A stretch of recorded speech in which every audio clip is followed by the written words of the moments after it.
India is such an oral tradition. It was such a lived tradition that it's not just one text. See, that's why people either in a Buddhist school or in a monotheistic school. So Buddha is like one Buddha, we follow, or Jesus, one Jesus. Whereas if you see classical yogic wisdom or tantra schools, they say, oh, we have one teacher who we defer to and we can ask questions. But even that is not just one teacher. For example, I had Ammaji, and then Swamiji passed on, but I felt his spirit quite strongly in the ashram. So it's almost like, oh, I could defer to Ammaji in person. I could defer to Swamiji in spirit, for any question. So it's not like one person and the word is there. So through this oral tradition, there's almost an absorption that takes place. There's a refinement of your life that takes place. And when that refinement of your life happens, things become simplified. It doesn't become so complicated with all this philosophy. I know a group of people who love this philosophical discussion. I've been part of it in India, and I've been part of all these big conferences. And sometimes it's like after a point, you're like, oh my God, so they just talk these concepts to death, where they're all disembodied lecturers and PhDs and practitioners also sometimes, but they're just not, they're not here, they're not in their hearts, they're not working through their trauma, they're not working with their body at all. So I see the value in having these discussions. I'm not saying no at all. So you could say, yeah, we have a big portion of it is the Yoga Sutras, but it's also embodied living as a householder and living our dharma. So you can just say through Karuna Sakshi Bhava, we learn to live our dharma. Is the simple teaching.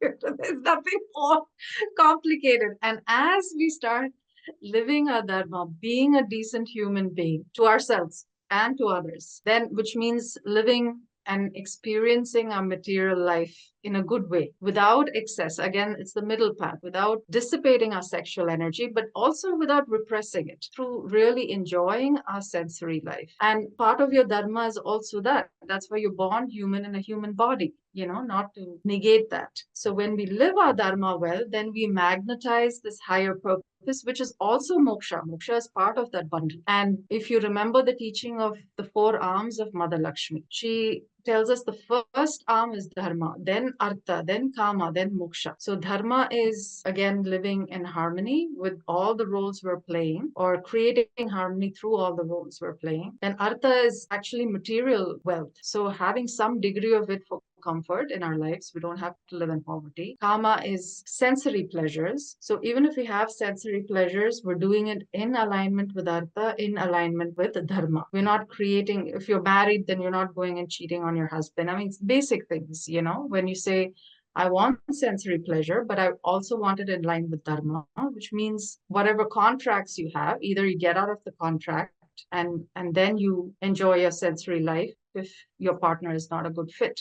But you don't lie to your partner and you don't create the cycle of pain for 2 people. That's all we're looking at. And then moksha, the 4th arm of Lakshmi is moksha. So when we look at the teachings, it's simplified to basically Karuna Sakshi Bhava, creating self-awareness through self-observation and doing our dharma and moving towards moksha. It's as simple as that, So, but it might seem too simplistic process of liberation, but not through negation, but through actual involvement in our lives. So yeah, we're not dissociating, we're not escaping, we're actually savoring, we're actually being involved. But that can take lifetimes. As simply as it's put, just being present to ourselves, savoring and moving through can take lifetimes, because there are layers and layers and layers where we haven't seen or we haven't observed the conditioning and we're not able to integrate.